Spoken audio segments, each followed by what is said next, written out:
நண்பர்களுக்கு வணக்கம். நான் உங்கள் நண்பன் கமலக்கண்ணன்.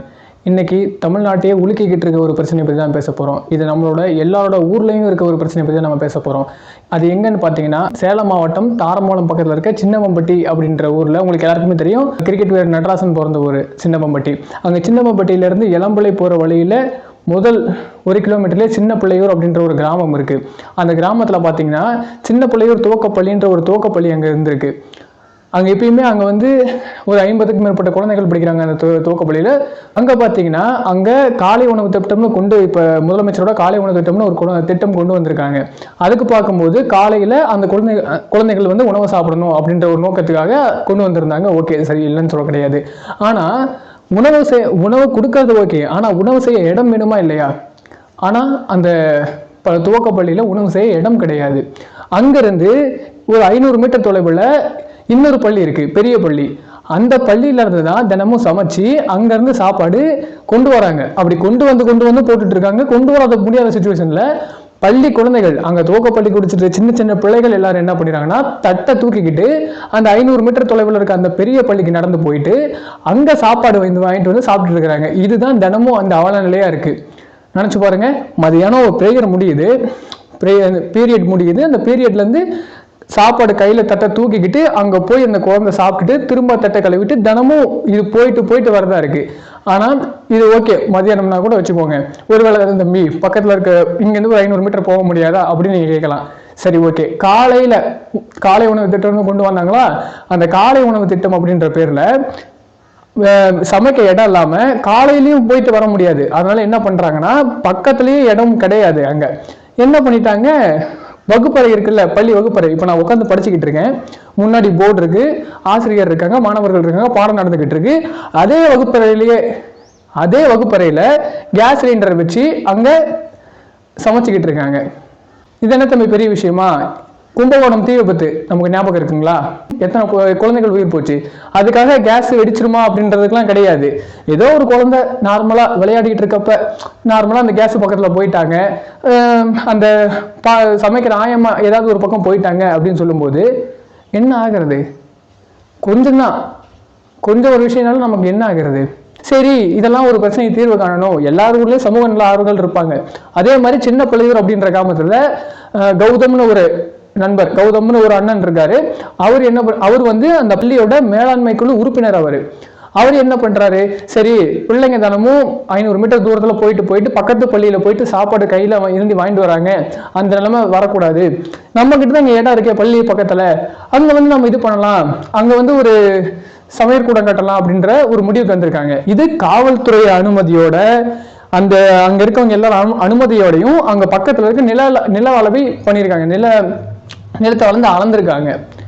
அப்படி நிலத்தால இருக்கும்போது எப்பயும் போல ஊர்ல இருப்பாங்கல்ல 4 பேர், ராஜேந்திரன் அப்படின்றவரும் அவருடைய பையன் கோபாலம் அப்படின்றவரும் வந்து அங்க அந்த சமூக சேவை செயற்பாட்டாளர் கௌதம் அப்படின்னு சொல்லியிருந்தார்ல, அவர் நல்லா தாக்கியிருக்காங்க. இதுல ஆளுங்கட்சியெல்லாம் குறிப்பிட்டிருக்காங்க, இதுதான் இப்படிதான் நடக்கணுமா? கொண்டு வந்ததே திமுக அரசு தான், நம்ம இல்லைன்னா சொல்ல முடியாது. கொண்டு வந்தது ஆளுங்கட்சியோட அரசு தான் காலை உணவு திட்டத்தை. ஆனா அந்த காலை உணவு திட்டத்தை செயல்படுத்தக்கூடிய அந்த பசங்களுக்கு சாப்பாடு போடணும் அப்படின்றதுனா முதல்ல சமைக்கணும். அந்த சமையல் கூட ஒண்ணு கட்டணும் அப்படின்ட்டு செயற்பாட்டாளராக பள்ளி மேல்மை குழு உறுப்பினராக ஒருத்தர் வந்து அங்க கேட்கிறாருன்னு சொல்லும்போது அவரை பயங்கரமா தாக்கி இப்போ ஒரு ஹாஸ்பிட்டல் ஜிஹெச்ல இருக்காரு, சேலம் அரசு மருத்துவமனையில் இருக்காரு. இந்த நிலைமையில நாம என்ன பண்ணோம், இந்த தகவல் தெரிஞ்சு நம்ம கமல் டீம் குழு எல்லாரும் என்ன பண்ணோம், அவரை தொடர்பு கொண்டு பேசியிருந்தோம். அந்த தொடர்பு கொண்டு பேசின காணொலியை நான் இப்போ பாருங்க பின்னாடி நான் உங்களுக்கு அனுப்புறேன், நீங்க பார்த்துட்டு வாங்க. சொல்லுங்கண்ணா. நான் வந்து துவக்கப்பள்ளி உறுப்பினராக இருக்கிறேன். இப்போ எங்கள் பள்ளியில் வந்து சமையலறையும் வகுப்பறையும் இல்லாமல் பிள்ளைங்க சிரமப்பட்டுக்கிறாங்க. மேல்நிலை பள்ளியில் கீழே மேல்நிலை பள்ளி கொஞ்சம் தொடங்குது, அங்கேருந்து கிண்ணி தூக்கிட்டு பிள்ளைங்க டெய்லியும் போகிறாங்க. அதனால சரி நம்ம வகுப்பறை இங்கேயே கட்டிடலான்ட்டு இல்லை, சமையலறை இங்கேயே கட்டலான்னு சொல்லிட்டு நம்ம நில அளவு செய்வதற்கு நம்ம மனு கொடுக்குறோம் சர்வருக்கு. சரிண்ணா. சர்வர் வந்து நில அளவுக்கு வியவும் சர்வர் அளக்கும் போது தடுத்து நிறுத்துறாங்க. அது திமுக பிரமுகர் ராஜேந்திரன் சொல்லுங்க தடுத்து நிறுத்திட்டாரு. மறுபடியும் வந்து மீண்டும் பள்ளி மாணவர்கள் பள்ளி மாணவர்கள் உறுப்பினர் தீர்மானம் போட்டு கிராம சபையிலும் பல முறை தீர்மானம் வச்சு கூட நடவடிக்கை எடுக்கல.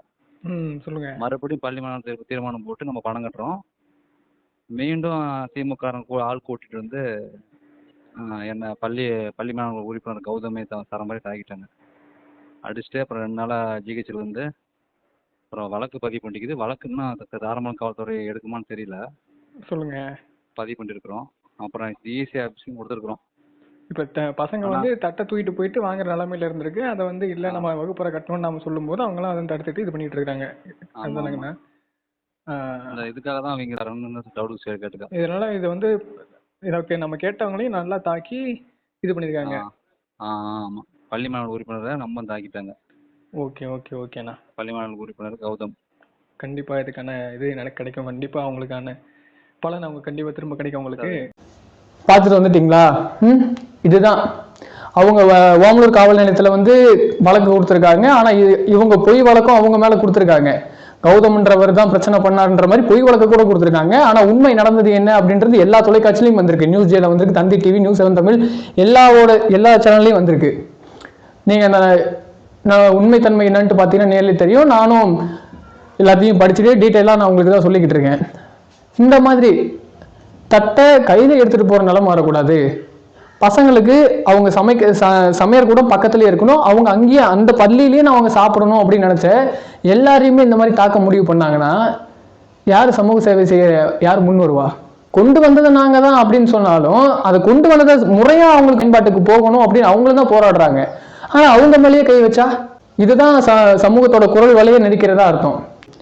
இந்த மாதிரி உங்ககிட்ட சமூக செயற்பாட்டோட நோக்கத்தோடு இப்போ அந்த நாளுக்கு ஒரு பிரச்சனை அப்படின்னு வரும்போது இருந்தாங்க 4 பேர் இருந்தாங்க, வழக்கு தொடுத்துருக்காங்க. இப்போ யாருமே இல்லை இருந்தாலும் நான் சமூக சேவை செய்யணும் அப்படின்ட்டு நீங்கள் முன்னாடி போகும்போது உங்களுக்கு ஏதாவதுன்னா நீங்கள் வாயை கூட துறக்க முடியாத நிலை உருவாகும். தெரியுமா உங்களுக்கு? இந்த நிலை முதல்ல மாறணும். அங்கே அவர் தாக்குனவர் மேலே அவங்க எல்லார் மேலேயும் தக்க நடவடிக்கை எடுக்கணும். இப்போ வழக்கு கொடுத்துருக்காங்க. அந்த வழக்கோட காப்பி கூட நான் உங்களுக்கு வீடியோ முடிச்சதுக்கப்புறம் நான் காட்டுறேன். என்னோட டெலிகிராம் சேனலில் நான் உங்களுக்கு அப்லோட் பண்ணுறேன். நீங்கள் வந்து அந்த வழக்கோட எஃப்ஐஆர் காப்பி கூட நான் பார்த்துக்கோங்க. எல்லாம் நடந்த விஷயங்கள் எல்லாமே இருக்கு. அந்த வீடியோ ப்ரூஃபோட இருக்காங்க. நடந்த சம்பவங்கள் என்ன முதல் கொண்டு அங்கேருந்து நேரடி ஆதரவு சாட்சிகள் கூட நம்மகிட்ட இருக்கு. இது அந்த ஒரு பகுதி, அந்த ஒரு நண்பர் கௌதம் அப்படின்றவருக்கு மட்டும் நடந்த ஒரு பிரச்சனை இல்லை. சமூக சேவை செய்யணும் அப்படின்னு நினைக்கிற எல்லாருக்குமே நடந்தது ஒரு பெரிய அவலநிலை. புரிஞ்சுக்கோங்க, சரியா?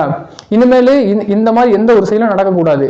இதுவே கடைசி ஒரு முறையா இருக்கணும். இந்த வழக்கில் யாரெல்லாம் உடன்பட்டிருக்காங்களோ அவங்க எல்லாருமே நல்லா தண்டிக்கப்பட வேணும். அந்த குழந்தைகளுக்கு முதல்ல அங்கே சமையல் கூட முதல்ல வேணும். நாங்கள் அதுக்காக தான் போறோம். அவங்களுக்கு தண்டிக்க சொல்றது அது இதெல்லாம் 2வது பட்சம். அந்த குழந்தைகள் முதல்ல சாப்பிடணும்னா தட்டை எடுத்துட்டு மத்தியானம் மண்டை வெயில இங்கிருந்து நீங்க வெளியே கால் எடுத்து வச்சா 104 டிகிரி ஃபாரன்ஹீட்ல வரைக்கும் இருக்கு. இப்போ நீங்க அதுவே இங்க இருந்து 500 மீட்டர் அந்த குழந்தைங்க நடக்கிறாங்க அப்படின்னா என்ன ஆகிறது? அந்த சாப்பிட்ட சாப்பாடு அங்கிருந்து நடந்து போறதுக்கே ஆகாது. பள்ளியிலேயே சாப்பாடு வேணும். சரிங்களா?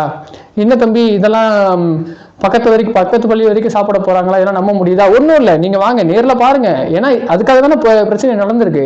அந்த சமையல் கூட கட்டணும் அப்படின்னு சொல்றதுனால தானே பிரச்சனை நடந்திருக்கு. நான் கூட உங்களுக்கு ஆதாரமான வீடியோ எல்லாம் நான் அனுப்பியிருக்கேன். காணொலியிலேயே நம்ம போடுறோம் பாருங்க.